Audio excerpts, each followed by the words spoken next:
আসসালামু আলাইকুম ভিউয়ার্স, আপনারা দেখুন সালাম ইলেকট্রনিক্স সার্ভিস সেন্টার এর পক্ষ থেকে একটি ইনভার্টারের প্রবলেম সম্পর্কে জানাবো। এটার প্রবলেম হচ্ছে এই ইনভার্টারটার এই যে এসি সাইডের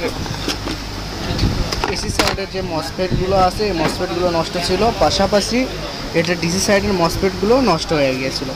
তো আমি এসি সাইডের মসফেট যা ছিল তাই লাগাইছি, আর এই ডিসি সাইডের মসফেট যেগুলো ছিল এগুলো নষ্ট হওয়ার কারণে আমি পরবর্তীতে 1708 নাম্বারের এই মসফেটগুলো লাগাইছিলাম। তো লাগানোর পর যে প্রবলেমটা আমি ফেস করতেছিলাম, প্রায় একটা দিন আমার সময় নষ্ট হয়েছে সামান্য একটা ভুলের কারণে। তো সেটা আপনাদের মাঝে তুলে ধরবো। তো এটা কমপ্লিট হওয়ার পর এটাতে যে আউটপুট 220 ভোল্ট আসে, এই ভোল্টেজটাও আসে, কিন্তু তো এটাতে আমি অন করে দেখাই, তো এটা অন হয়ে গেছে। এখানে যে 220 ভোল্ট লেখা আসছে, যখনই আমি এখানে ফ্যান দিতাম বা যে কোনো লোড দিলেই এই 220 ভোল্টটা কমে আসতো। এই রকম প্রবলেম যাদের হবে তারা অবশ্যই, তো এটাতে হচ্ছিল কি, এটার এই যে 220 ভোল্ট এই ভোল্টেজটা কমে আসতো, তো ফ্যান দেওয়া মাত্র বা যে কোনো লোড দিলে এই ভোল্টেজটা কমে আসতো। তো এই সমস্যাটা আমি সমাধান করেছি। তো এটাতে আমি এসি সাইডের মসফেটটা পরবর্তীতে চেঞ্জ করেছিলাম, কিন্তু ভোল্টেজের কোনো পরিবর্তন আসেনি। এমনকি এটাতে যে আইসিটা আছে, এসি সাইডের যে আইসিটা আছে 494, এটা এসি সাইডের আইসি। তো এই আইসিটা চেঞ্জ করার পরেও কিন্তু এই সমস্যাটা সমাধান হয়নি। লোড দেওয়া মাত্র এখানে ভোল্টেজটা কমে যায়। তো পরবর্তীতে আমি করলাম কি, এটার এই যে ডিসি সাইডের যে মসফেটগুলো আছে এগুলো হাই কোয়ালিটির মসফেট লাগালাম, সর্বোচ্চ 80N70 নাম্বার। তো এই মসফেটগুলোর ওয়াট এবং অ্যাম্পিয়ার অনেক বেশি। তো এই 6টা মসফেট আমি লাগানোর পর এটার যে ফ্যান দিলেই ভোল্টেজটা কমে যেত, 220 ভোল্টটা কমে যেত, সেই সমস্যাটা সমাধান হয়ে গেছে। তো আপনাদের এটা আমি এখন লাইন দিয়ে দেখাবো। তো এটা কিন্তু ব্যাপক পরিশ্রম করেছি, বা আরও অনেক কিছু। এখানে যে এসএমডি রেজিস্টরগুলো থাকে, এই এসএমডি রেজিস্টরগুলো, ডায়োডগুলো সবগুলো আমি চেক করেছি। চেক করার পরে কিন্তু এই কাজটা সমাধান করতে পারছি। তবে আরেকটা বিষয় আপনাদের জানাই, এই সমস্যা তো আমি সমাধান করেছি ডিসি সাইডের মসফেটগুলো চেঞ্জ করে। তবে বেশিরভাগ কিন্তু এসি সাইডের মসফেটগুলো ডিস্টার্ব থাকলে এখানে আউটপুট ভোল্টেজটা কম আসে। তো আপনারা কাজ করার ক্ষেত্রে এরকম সমস্যায় পড়লে অবশ্যই এসি সাইডের মসফেটগুলোও চেক করবেন।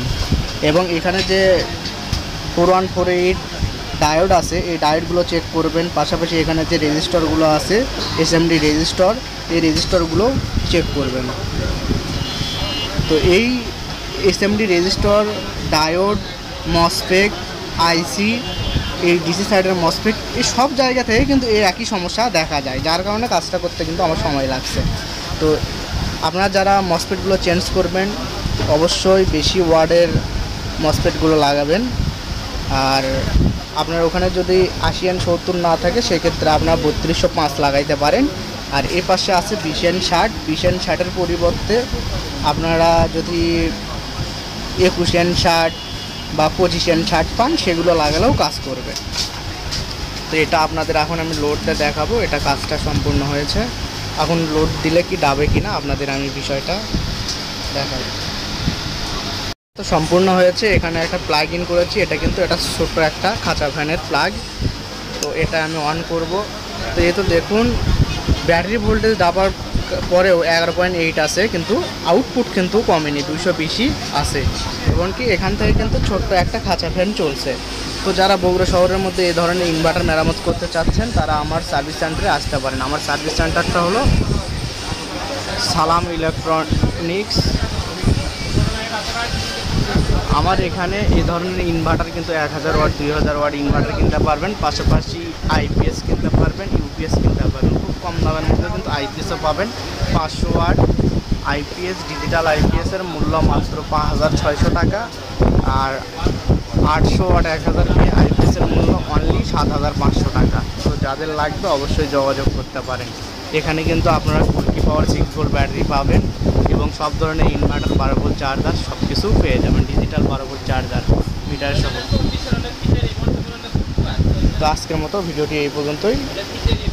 পরবর্তী ভিডিওতে আপনারা আবার জানতে পারবেন ইলেকট্রনিক্সের বিভিন্ন ডিভাইস মেরামতের বিষয়ে। আমার চ্যানেলটিতে নতুন হলে আমার চ্যানেলটি অবশ্যই সাবস্ক্রাইব করবেন এবং পাশে থাকা বেল আইকনটি অন করবেন।